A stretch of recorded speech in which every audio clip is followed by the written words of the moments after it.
Let me say how glad I am to have had this opportunity to be invited by President John Pombe Magufuli to have this conversation. I was already in Kenya and I got a phone call to come back, and I did.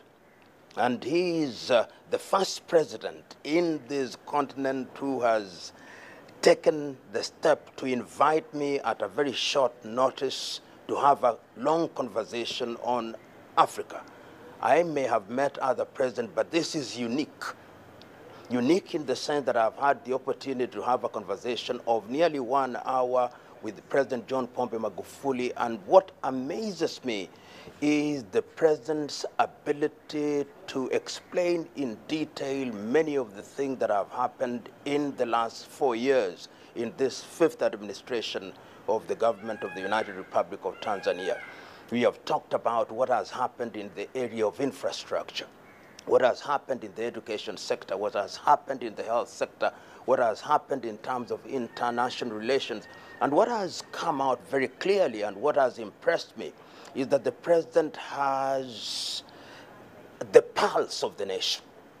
He knows what is happening. He is able to state in detail what is happening in Iringa, what is happening in Mwanza, what is happening in Chalinze, what is happening in different sectors. And his appreciation of the fact that going forward, Africa can only realize our potential if her men and women are dedicated to do things that are in the best interest of the society. Some of the statistics that I've got from him, that when he assumed office, there were 20,000 ghost workers, 14,000 workers who did not have qualification. Once you have removed all these individuals from the payroll, that releases money for utilization in sectors that will benefit the society. I've also learned that in Tanzania, public workers now receive their salaries on the 23rd day of every month. And that is amazing. And as I've said, and I'll repeat again, when one is involved in such earth-moving changes, there'll be no shortage of people who will not see the beauty and the goodness of what is being done.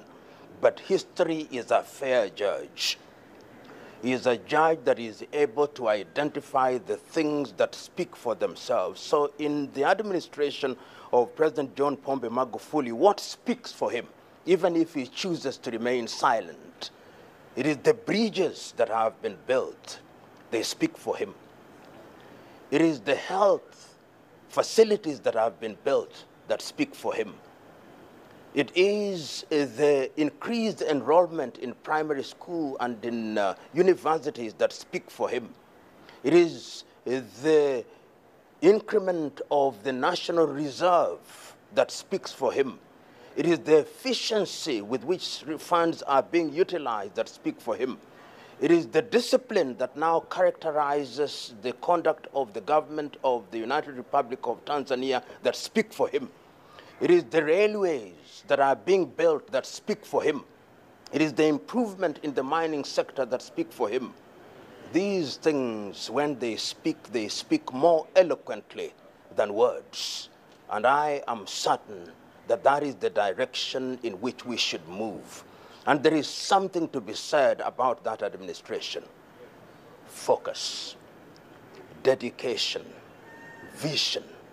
And that is what Africa needs. That, to me, is the trick that will move Africa from the muck and mire of lamentation to the hard ground of implementation and the improvement of the quality of people's lives. Because after all is said and done, what is the purpose of government? Purpose of government is to create an environment where people can realize their potential and to provide for them in the critical areas of health, education, and of course, to ensure that there is food and opportunities for young men and women.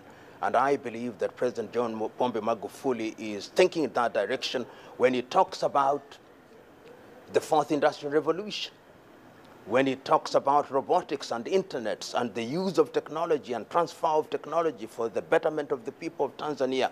I've had a beautiful conversation. I've had an enlightening conversation. And I hope that in their wisdom, the people of Tanzania will make a decision that is favorable to give President John Pombe Magufuli 5 more years. He has not asked me to be his campaigner. That is my own thought. If I was Tanzania, I would say, jaribu tena, ndugu rais. What is to magulify? To magulify, which we will not find in the English dictionary, but I hope it will find a place in the next issue of the dictionary, is to create an environment where resources are used efficiently, to create an environment where leadership is disciplined, and to serve one's country with dedication and in the spirit of patriotism. When you say and do that, then you have been magulified.